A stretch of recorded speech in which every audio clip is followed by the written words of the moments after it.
Assalamualaikum warahmatullahi wabarakatuh. Selamat pagi anak-anak hebat. Apa kabarnya kalian hari ini? Semoga selalu dalam keadaan sehat walafiat ya. Anak-anak, hari ini kita akan belajar tema 2, subtema 2, muatan pelajaran ilmu pengetahuan sosial untuk kelas 5. Sudah siap belajar ya? Mari siapkan alat tulis kalian untuk merangkum materinya. Hari ini ada 2 materi yang akan kita bahas. Yang pertama mengenai jenis usaha ekonomi yang dikelola sendiri ataupun kelompok. Dan materi yang kedua mengenai pengaruh kegiatan ekonomi terhadap kesejahteraan masyarakat. Oke, kita masuk ke pembahasan materi yang pertama, yaitu mengenai jenis usaha ekonomi yang dikelola sendiri. Adalah kegiatan yang dikelola oleh pemiliknya sendiri tanpa melibatkan pemodal lain. Usaha ekonomi ini memiliki modal terbatas dan biasanya dikelola secara sederhana. Contoh usaha ekonomi perorangan yang pertama yaitu usaha pertanian. Usaha ini memiliki modal terbatas. Lahan yang digarap petani biasanya terbatas, lahan persawahan dan tegalan. Namun ada juga usaha pertanian yang dilakukan secara besar-besaran. Yang kedua yaitu usaha perdagangan. Usaha perdagangan secara perorangan biasanya berskala kecil dan sedang. Contohnya pedagang asongan, pedagang kaki lima, pedagang di pasar, dan toko kelontong. Yang ketiga yaitu usaha jasa. Adalah suatu usaha ekonomi yang menjual dan menawarkan produk dalam bentuk pelayanan jasa. Contohnya ada usaha fotokopi, usaha bengkel, usaha potong rambut atau salon, dan usaha jual pulsa. Yang keempat yaitu industri kecil. Industri kecil yang dikelola perorangan merupakan industri rumahan.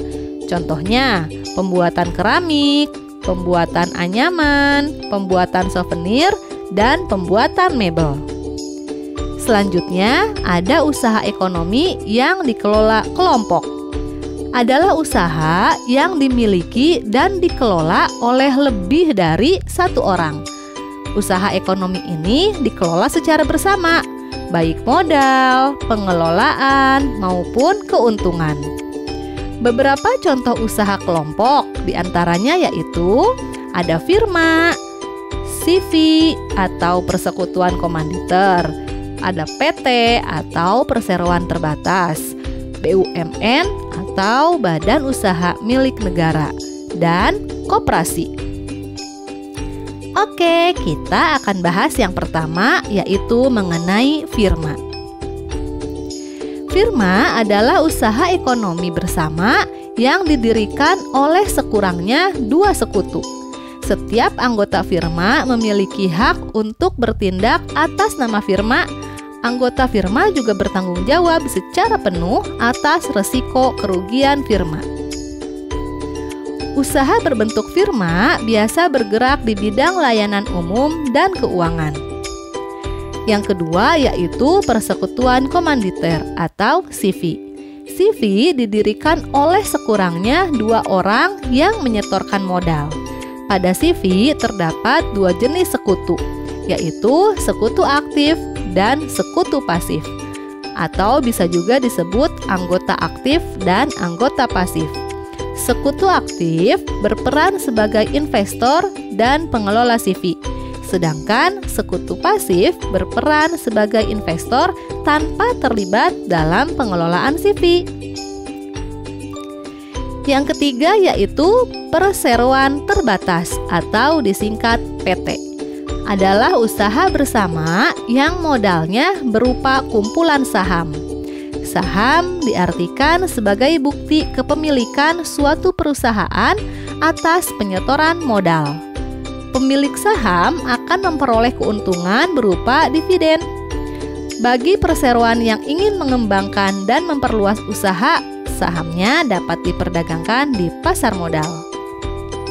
Yang keempat yaitu Badan Usaha Milik Negara atau BUMN, yaitu sebuah perusahaan yang seluruh atau sebagian modalnya dimiliki oleh negara. BUMN dapat berbentuk perusahaan umum atau perum dan PT. Nah, di Indonesia juga terdapat Badan Usaha Milik Daerah atau disingkat BUMD. BUMD merupakan perusahaan yang modalnya dimiliki pemerintah daerah. Tujuannya yang pertama yaitu untuk ikut melaksanakan pembangunan ekonomi daerah dan pembangunan ekonomi nasional. Yang kedua, untuk memenuhi kebutuhan rakyat dan menyediakan lapangan kerja untuk mewujudkan masyarakat adil dan makmur. Yang kelima yaitu koperasi. Koperasi bertujuan untuk menyejahterakan anggotanya. Menurut Undang-Undang Nomor 25 Tahun 1992, koperasi adalah badan usaha yang beranggotakan orang-orang atau badan hukum koperasi dengan melandaskan kegiatannya berdasarkan prinsip koperasi sekaligus gerakan ekonomi rakyat yang berdasarkan asas kekeluargaan.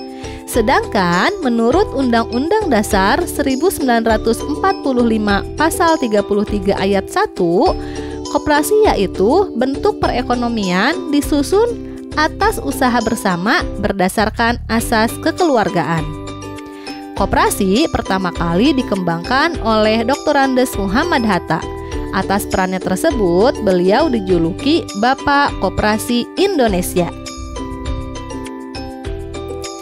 Bentuk-bentuk koperasi di Indonesia adalah sebagai berikut.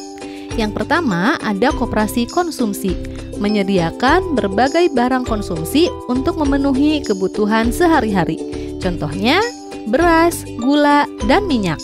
Yang kedua, ada koperasi simpan pinjam, yang menerima simpanan dari anggota dan dipinjamkan kepada anggota koperasi.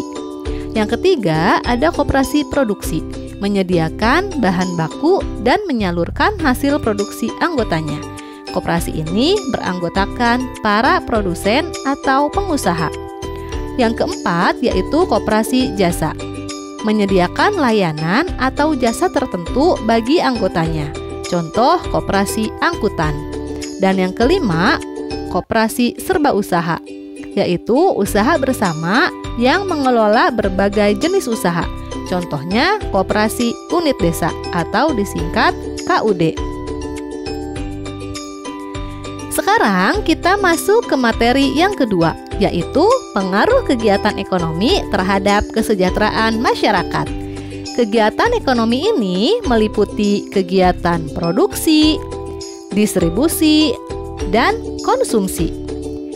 Yang pertama akan kita bahas yaitu produksi.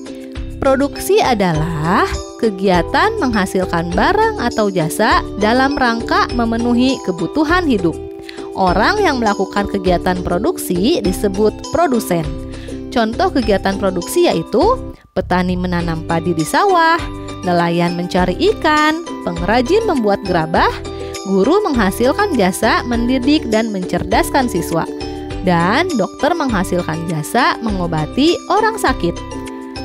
Yang kedua yaitu distribusi. Distribusi adalah kegiatan menyalurkan hasil produksi dari produsen ke konsumen. Orang yang melakukan kegiatan distribusi disebut distributor. Contohnya kegiatan menyalurkan padi dari desa ke kota. Yang ketiga yaitu konsumsi. Konsumsi adalah kegiatan menghabiskan atau mengurangi nilai guna barang dan jasa untuk memenuhi kebutuhan hidup. Orang yang melakukan kegiatan konsumsi disebut konsumen. Contoh, manusia perlu makan agar bisa bertahan hidup. Dan siswa memerlukan guru agar menjadi pandai. Nah, ini adalah gambar hubungan antara kegiatan produksi, distribusi, dan konsumsi. Yang pertama, produksi, yaitu para petani sedang menanam sayuran. Kemudian setelah sayurannya dipanen, sayuran tersebut didistribusikan atau disalurkan kepada para pedagang. Kelancaran distribusi barang membutuhkan sarana transportasi dan akses yang memadai. Tujuannya agar hasil produksi dapat segera sampai kepada konsumen dengan cepat dan tepat.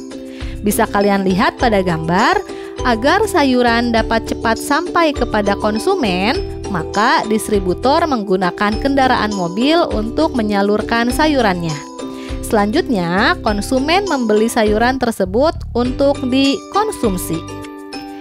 Alhamdulillahirabbil alamin, materi hari ini sudah selesai kita pelajari. Terima kasih sudah menyimak video ini dengan baik. Semoga bermanfaat ya.